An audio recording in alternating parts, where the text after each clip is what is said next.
안녕하세요. 인생 닥터입니다. 어렵지 않게 금전운이나 재물운이 들어오는 방법이 있다면 어떨까요?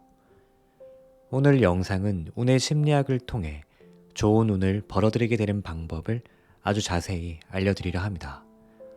실제로 많은 부자들이 운을 벌어들이기 위해 쓰고 있는 방법이고 많은 사람들이 효과를 본 방법인데요.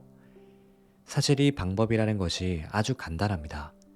영상을 보시면 오늘부터 누구나 따라 하실 수 있습니다. 자, 그럼 바로 시작하겠습니다. 부자들은 하나같이 돈을 잘 불린다. 하지만 그만큼 유지도 잘했다. 어쩌면 벌어들이는 일보다 그것이 더 쉬운지도 몰랐다. 수중에 돈이 새어나가지 않게 굴리는 특별한 비법이라도 있는 것일까? 대학생 때 방송국에서 인턴으로 근무한 적이 있다.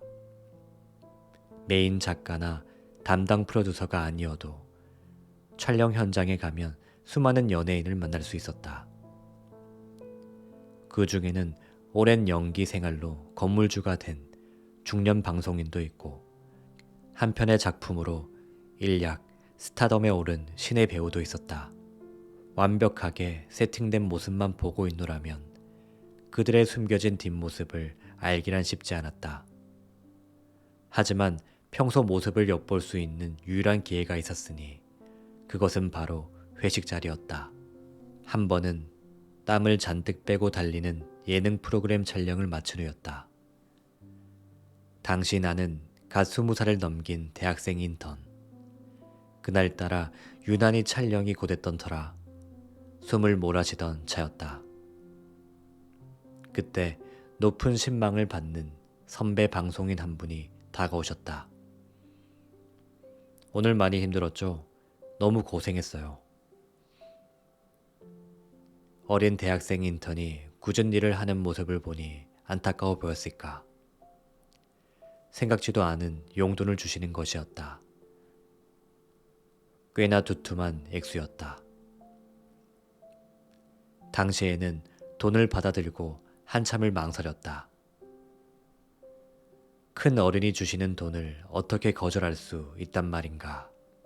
당시에는 그저 더 열심히 하라는 응원의 메시지로 듣고 기쁘게 촬영에 임했다. 그런데 시간이 흘러보니 그분이 잘된 데는 마땅한 이유가 있었다.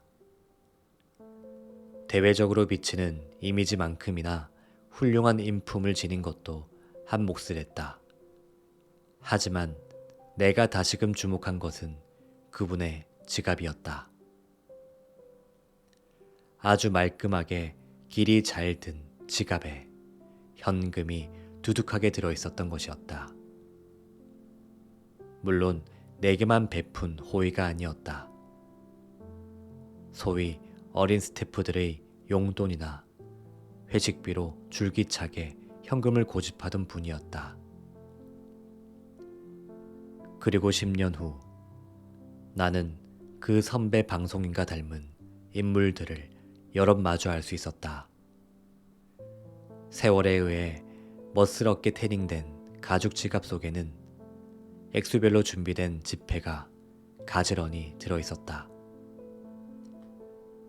현금 없는 사회로 나아가는 요즘 시대에 두둑한 지갑이라니 뜬금없는 소리가 아닐 수 없다. 물론 큰 돈이 오가는 특수한 상황에서는 그들도 안전하게 전자결제 서비스를 이용했다. 토지 매매나 부동산 거래, 신규 사업 계약들이 그러했다. 하지만 그럼에도 매일같이 호신용 부적이라도 되는 것처럼 지갑 속에 일정액의 현금을 지니고 다녔다. 세종대왕과 신사임당이 그려진 1만원권과 5만원권은 물론 태계이양이 그려진 1,000원짜리 지폐도 예외 없이 그 안에 포함되었다. 큰 부자면 현금 쓸 일도 없을 텐데. 처음에는 그렇게 생각했다. 수행비서나 가사도우미가 있으니 어디 가서 직접 계산할 필요가 없을 것 같았다. 그런데도 왜 구태여 지갑 속에 지폐를 넣고 다니는지 이해가 되지 않았다. 하지만 그간 직간접적으로 만났던 알짜배기 부자들에게 현금이란 단순히 금액으로 환산할 수 없는 그 이상의 의미가 있다는 사실을 알게 되었다. 주식이나 비트코인처럼 눈에 보이지 않는 가상의 가치가 아닌 실제 보고 만지며 감각을 유지할 수 있는 경제관념적 가치가 지폐에 담겨 있었던 것이다. 사실 부자들이 현금을 두둑히 지니고 다니는 데는 다른 목적도 있다. 발레 파킹을 맡길 때나 음식점, 미용실에서 친절한 서비스에 감사를 표하고 싶을 때 다짜고짜 계좌번호를 불러달라고 할 수 없는 일이다. 하지만 지갑에 현금이 있으면 당장 돈을 꺼내 언제든지 감사함을 마음껏 표현할 수 있다. 이런 보답과 베품은 인심이 후에 가능한 일이지만 부자들에게는 일종의 안심이 되는 일이기도 하다. 실물의 돈을 만지고 느끼며 돈의 감각을 유지하고자 하는 부자들은 여러분 주위에서도 흔히 찾아볼 수 있다. 주로 큰 규모로 장사를 하는 분들에게 두드러진다. 3대째 이어져 내려온 유명 빵집이 있다. 지방 소도시지만 목 좋은 곳에 자리한 그 빵집은 하루 매출만 억소리가 난다. 빵집 덕분에 도시 전체가 유명 관광 명소가 되었을 정도다. 건물 하나를 사들여 통으로 매장을 꾸미고 하루에도 수백, 수천 명이 몰려와 빵을 사간다. 직원들이 1분 1초도 휴식할 틈이 없을 만큼 장사가 잘 되는 곳이다. 매일 수없이 열리고 닫히는 매장 카운터의 계산함 위로 분주히 지폐와 동전이 들어오고 나간다. 그런데 매장 입구에 서서 매일같이 이를 지켜보는 사람이 있다. 바로 빵집을 창업한 일대 사장님, 창업주다. 그곳은 몇 년 전까지만 해도 창업주가 종일 본점을 지켰다고 한다. 처음에는 매장을 자주 방문했던 지역 주민들조차 그가 일대 사장님이라는 사실을 알지 못했다. 다만 사업이 뒤늦게 유명세를 타면서 지역 신문을 통해 얼굴이 알려졌던 것이다. 돈이 어떻게 흐르는지 보고 있는 거구나. 그때 알았다. 창업주는 계산함을 지켜보고 있었던 것이 아니라 돈의 흐름을 익히고 있었다는 사실을. 지역마다 그 지역을 대표하는 유명 가게들이 있다. 랜드마크로 여겨질 정도로 규모가 큰 기업형 음식점들이다. 수원에 있는 몇 층짜리 대형 왕갈비집부터 담양에서 입소문난 원조 떡갈비집까지 억 단위 월 매출을 기록한다는 기업형 음식점의 창업주들은 마치 약속이라도 한 것처럼 카운터를 지킨다.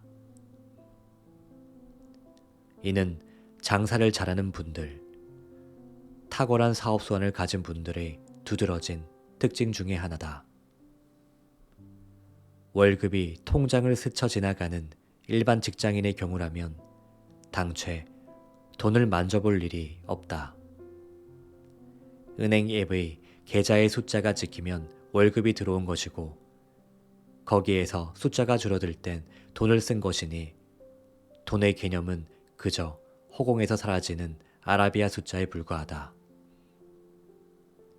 게다가 주식이다, 코인이다 하는 요즘 유행하는 투자 역시 이쪽 숫자에서 저쪽 숫자로 이동하거나 혹은 숫자가 올라갔다 내려갔다 하는 것이 전부다. 한마디로 돈의 흐름을 촉감, 무게, 질감의 감각으로 느낄 수가 없다. 그러니 현장에서 현금을 가장 많이 만지는 사람들이 더 빠르고 정확하게 돈의 흐름을 파악하고 장사의 맥을 짚는 것은 어쩌면 당연한 일이 아닐까. 돈이 들고 나는 용통을 눈으로 먼저 보고 느끼는 사람만이 돈에 관한 직감도 예리하게 훈련시킬 수 있을 것이다. 쉬운 예를 하나 들어보자.